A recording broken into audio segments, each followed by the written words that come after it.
أعوذ بالله السميع العليم من الشيطان الرجيم. بسم الله الرحمن الرحيم. الحمد لله رب العالمين وبه نستعين على أمور الدين وعلى آله وصحبه ومن تبعهم ووالاه. سبحانك لا علم لنا إلا ما علمتنا إنك أنت العليم الحكيم.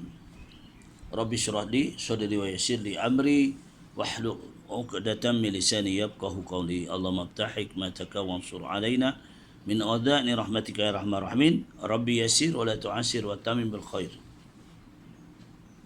Assalamualaikum warahmatullahi wabarakatuh. Hari ini kita bersama setelah tidak bersiaran.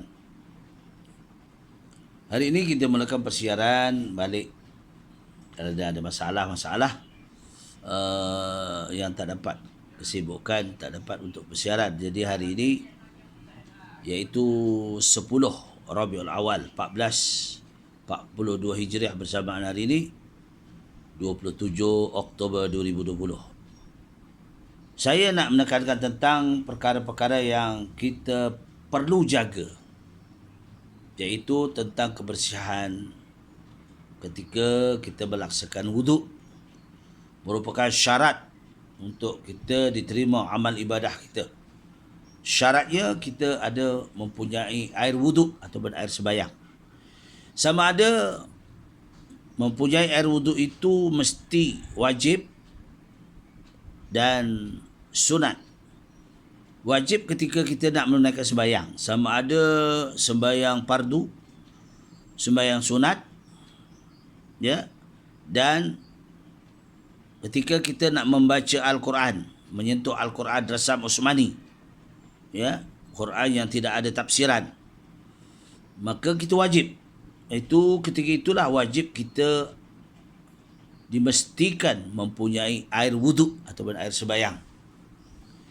Manakala sunat pula, ya, apabila kita nak membaca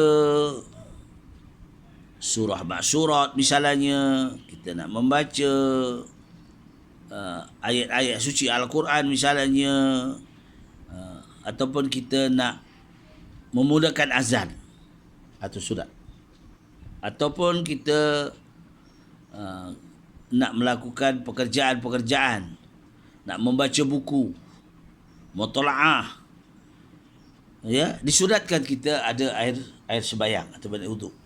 Tapi yang wajib seperti kita nak sembahyang, sekiranya sembahyang fardu, sembahyang sunat ke, ya, nak memegang Al-Quran rasam Utsmani ke, ya, itu mesti ada air wuduk, kerana itu syarat dibolehkan.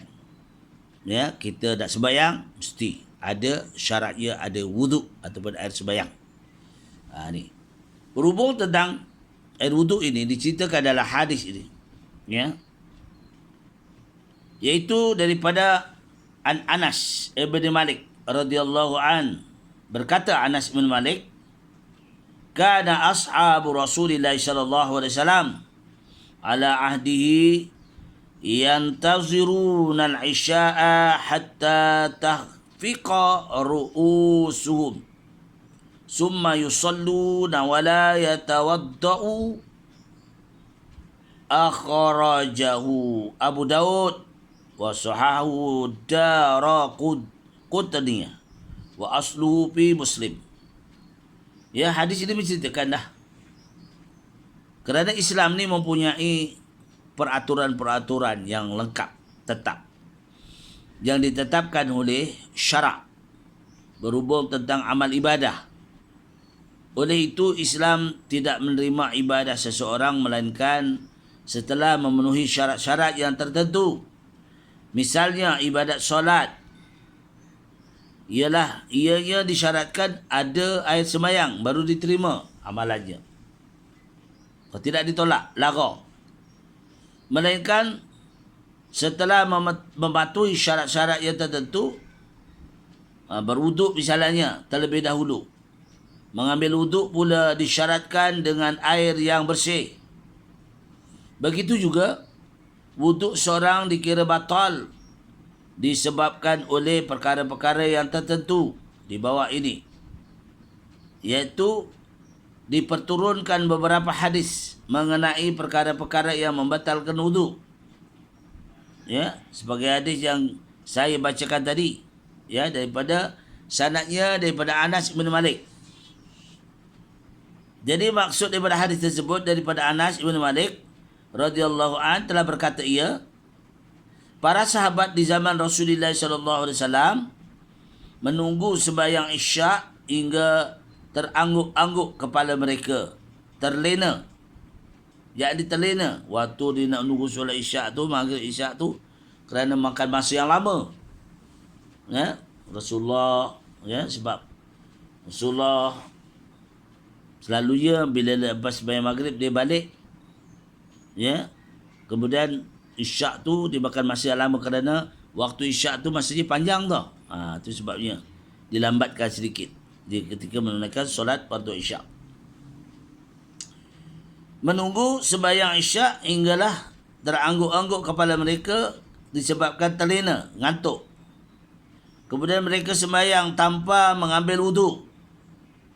Dikeluarkan oleh Abu Daud. Ad-Daraqtani mengakui hadis ini adalah sahih. Hadis ini dalam Sahihul Muslim.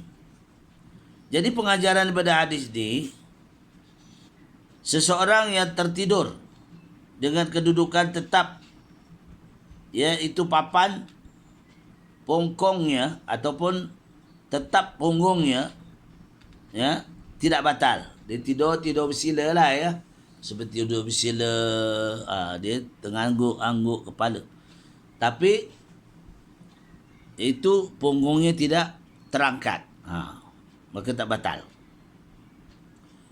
Dikeluarkan oleh Abu Daud dalam hadis ini.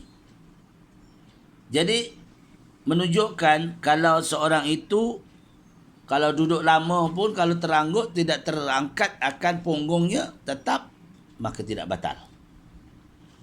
Pengajaran pada hadis ini, pertama, seorang yang tertidur dengan kedudukan tetap tapak punggungnya, tidak terbatallah wuduknya. Keduanya sunat menunggu masuk waktu Isyak, itu sunat, ya. Menunggu Isyak tu, maghrib Isyak tu tak ke mana-mana. Seeloknya antara maghrib Isyak itu kita isilah, ya, apa dia isi, ya. Boleh antara maghrib Isyak itu boleh kita membaca Al-Quran. Antara maghrib Isyak itu kita boleh melakukan solat awabin, ya, solat taubat. Di antara maghrib Isyak itu boleh kita melakukan solat hajat. Di antara maghrib Isyak itu banyaklah solat-solat yang kita boleh buat, ya. Jadi sunat kita melakukan solat hajat, ya, ataupun solat yang sunat-sunat yang lain, maka dibolehkanlah. Eloknya gitulah sebenarnya, eloknya gitu. Sebab melakukan ibadah dengan kita menahan diri daripada kita duduk tertena tidur, baik kita baca Quran dan sebagainya. Tapi kalau terlalu ngantuk, dia duduk dalam keadaan dia duduk lalu terangguk-angguk, tidak bergerakkan punggungnya, maka tidaklah batal, ya, dalam hadis ini. Anas ibn Malik ibn Nadhr Al-Ansari Al-Bukhari ialah seorang suruhan yang menjadi pembantu baginda Rasulullah sallallahu alaihi wasallam selama 10 tahun lamanya. Beliau telah turut serta di dalam peperangan Badar. Beliau telah meriwayatkan sebanyak 2286 hadis. Meninggal dunia di Basrah pada tahun 93 Hijriah. Umur ketika itu iaitu sudah menjangkau lebih kurang 103 tahun. Oh, lama usia, ya, Anas bin Malik 103 tahun. Umurnya ketika itu sudah menjangkau lebih 103 tahun. Beliau ialah sahabat terakhir yang meninggal dunia di Basrah. Semua dah meninggal, dia kemudian baru meninggal. Panjang umurnya lah. Maksud daripada hadis ini menjelaskan daripada Aisyah radhiyallahu anha, katanya Fatimah binti Abu Habis, ya, Abu Hubais telah datang kepada baginda Rasulullah SAW. Lalu ia bertanya kepada baginda, "Wahai Rasulullah, sesungguhnya aku ini seorang perempuan yang beristighadah sehingga aku tidak berpeluang untuk bersuci. Bolehkah aku meninggalkan sembahyang?" Lalu Rasulullah SAW, baginda menyatakan, "Tidak boleh. Sesungguhnya yang demikian itu adalah darah yang keluar dari urat yang dekat dengan rahim dan bukannya haid. Maka apabila engkau datang haid, maka tinggalkanlah olehmu akan sembahyang. Apabila berhenti haid, maka kamu hendaklah mendirikan sembahyang. Kemudian sembahyanglah kamu." Diriwayatkan oleh Al-Imam Bukhari dan Imam Muslim. Dalam hadis yang diriwayatkan oleh Al-Imam Bukhari menyebut, "Kemudian hendaklah kamu berwuduk setiap kali hendak sembahyang." Muslim pula menerangkan bahawa beliau sengaja meninggalkan tambahan ini. Ni. Jadi Imam Bukhari mengatakan kalau kita lepas sembahyang, kita ada darah istighadah, darah penyakit lah namanya. Jadi tidaklah kita tak boleh sembahyang. Itu yang tak boleh sembahyang itu dinamakan darah haid, iaitu darah kotor. Tapi kalau darah istighadah, kotor juga, tapi maknanya dia tidak menepati pada bulan yang ditentukan. Maka itu dalam penyakit namanya. Bila darah penyakit, mestilah kita menunaikan sembahyang. Maknanya setiap kali nak sembahyang, kita basuh semua, dah basuh tu kita pakailah, ya, kalau ada pakailah pampers, ya, pampers. Kita laksanakan sembahyang. Lepas sembahyang tu selesai, habislah. Sebab untuk sembahyang saja. Tiap-tiap kali sembahyang, kita naklah ambil uduk. Tu. Jadi kita dikhawatiri darah itu ada jatuh atau merecik, maka hendaklah memakai pampers. Tu boleh. Walaupun dia keluar kat dalam pampers tu. Sebab kita ni sebab tak mampu untuk melaksanakan, mungkin kerana marad atau marid atau sakit. Ya. Sebab sakitlah, ada sebab-sebab tertentu lah, ya. Maka taklah perlu sembahyang kalau dia haid. Tapi ini kalau darah istighadah, maka diwajibkan juga sembahyang mengikut waktu yang apabila masuk waktu, waduhlah dia mengambil air sembahyang. Baik. Dalam hadis yang diriwayatkan oleh Al-Bukhari menyebut, "Kemudian hendaklah kamu berwuduk setiap kali hendak sembahyang." Imam Muslim pula menerangkan bahawa beliau sengaja meninggalkan tambahan itu. Maknanya Imam Bukhari saja memberitahu kalau kita ada penyakit atau sakit, sentiasa keluar darah, ada nama darah istighadah.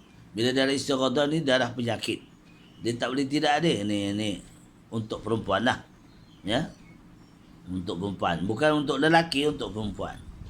Maka berbezalah kalau dia darah haid, tu maka taklah wajib dia sembahyang. Maka tapi kalau dia istighadah penyakit, sama ada keluarnya pada tempat seperti orang datang haid, sama misalnya. Ini darah penyakit lah. Maka tetap dimestikan juga sembahyang. Tak boleh kita tak sembahyang, ya. Sebab bukannya darah haid, itu darah istighadah, penyakit bagi seseorang tersebut. Ini kadang-kadang orang ada penyakit ni sebab sekarang ni kadang-kadang orang datang penyakit benda ni ialah sebabnya kerana usia, faktor usia dan sebagainya. Dan ada penyakit seperti ini, kita kena fahamlah. Ini namanya darah istighadah. Ya. Pelaksanaan tu wajib, tapi dia taklah kena dia menunaikan wajib-wajib. Dia istighadah penyakit. Walaupun tempat keluarnya sama seperti itu. Tu kena pakai pampers lah, sembahyang kena Pakai pampers. Sebab tu khawatir dia jatuh dah. Jadi pengajaran yang diharuskan, seorang perempuan bertanya kepada baginda dengan seorang lelaki yang bukan mahram. Keduanya wanita kedatangan haid adalah diharamkannya dari mengerjakan sembahyang, dan apabila berhenti haid diwajibkan mandi membersihkan diri, bersuci sebelum melakukan sembahyang. Ini bagi orang yang haid lah. Kena niatlah untuk mandi wajib. Jadi pengajaran ni sangatlah penting kerana keadaannya sekarang ni. Jadi istighadah ataupun darah penyakit ialah darah yang keluar daripada parash perempuan selain daripada iaitu tempoh masa haid. Kedua, wanita kedatangan istighadah wajib mengerjakan sembahyang. Ketiga, menolaklah mengambil wuduk. Hendaklah mengambil wuduk. Bukan menolak. Hendaklah mengambil wuduk. Setiap kali hendak mendirikan sembahyang bagi wanita yang beristighadah. Dia kenalah perempuan yang istighadah tu, dia kena juga ambil air sembahyang setiap kali nak sembahyang, sebab dia ada najis yang sentiasa keluar. Tapi kalau kita dalam sembahyang tiba-tiba dia keluar, nak kata kita tak tahu, tu lain lah. Itu dinamakan bezanya darah istighadah dan bezanya dalam darah yang bersih. Seperti orang yang tak kena haid, orang-orang tertentu, maka taklah jadi taklah menyebabkan dia ambil wuduk kalau orang yang tidak haid istighadah. Jadi istighadah ni penyakitlah, disebabkan penyakit. Pengajaran daripada hadis ini, seorang yang tertidur dengan kedudukan tetap punggungnya, maka tak apalah. Jadi boleh. Baik. Ini yang kita nak jelaskan daripada hadis ini. Pengajaran diharuskan seorang perempuan bertanya kepada Rasulullah SAW, bukankah haram? Bukankah haram? Rasulullah menjawab, tidak haram. Kerana ini bukan darah haid. Kalau darah haid, haram menunaikan sembahyang. Tapi sebab ini bukan darah haid, maka disunatkan untuk menunaikan sembahyang. Maka bersucilah sebelum melakukan sembahyang. Jadi itu, istighadah, darah penyakit ialah darah yang keluar daripada parash selain daripada tempoh masa haid tersebut. Yang kedua, wanita yang kedatangan istighadah wajib mengerjakan sembahyang. Yang kelima, hendaklah mengambil wuduk setiap kali hendak melaksanakan sembahyang. Tak kena ambil wuduk lah. Kalau kita bermain datanglah ambil wuduk. Walaupun kita kadang berpeluh-peluh tapi kena wajib juga menunaikan wuduk. Wanita yang kedatangan istighadah wajib mengerjakan sembahyang. Keduanya, hendaklah mengambil wuduk setiap kali. Setiap kali hendak mendirikan sembahyang sembahyang, iaitu wanita yang beristighadah. Jadi kita kena fahamlah, kalau penyakit istighadah ni penyakit yang sentiasa keluar darah haid. Bukan darah haid darah istighadah. Kalau haid ni tentukan, tapi kalau istighadah ni kadang pukul 3, bukan pagi, dia yang pegang untuk memproses itu darah kotor tu ataupun darah penyakit. Dengan kita kena tak laksanakan dengan betul lah. Setiap kali kita nak sembahyang, kita kena pakai pampers, bersih-bersih, basuh, kemudian tu kita ambil wuduk, barulah diterima segala amalan kita. Kalau tidak lara je lah, tak ada apa sunatnya kita melakukan sembahyang. ya, lara, sia-sia. Ataupun kerana tiada sunat reput, ya, mudah reput. Jadi itulah kena fahamkan kita betul-betul dalam kita melaksanakan ibadah, kita disyaratkan mesti ada air sembahyang, itu syarat. Orang nak kerja syaratnya sihat. Orang sakit macam mana? Tu. Jadilah perkongsian kita pada pagi ini, ya. Sebab kadang ketika ini PKPB. PKPB. Maknanya berhati-hati, bersyarat keluar pun. Jadi kita kena, ya, kongsi sama lah. Berhubung tentang air ni, kadang fenomena hari ini air pula payah. Kalau tak dia kurang, mungkin ada bau daripada air tersebut. Banyaklah cara sebab-sebabnya. Jadi itulah berhubung tentang air, kita kalau boleh kita usaha macam mana dapatkan air. Yang kita melatah, payah ni tak ada tangki, kena usaha, cari simpan untuk membuat tank yang baru, misalnya. Kalau yang adalah kita sambung yang dengan lebih lagi baik, ya. Itu lebih baik. Jadi itulah kongsian kita yang baik semuanya daripada rahmat dan mahfirah Allah. Mana kekurangan saya memohon, ya, keampunan dari Allah Taala. Aku di qouli hadza, astaghfirullahalazim wa lakum wa billahi taufiq wal hidayah. Wassalamualaikum warahmatullahi wabarakatuh.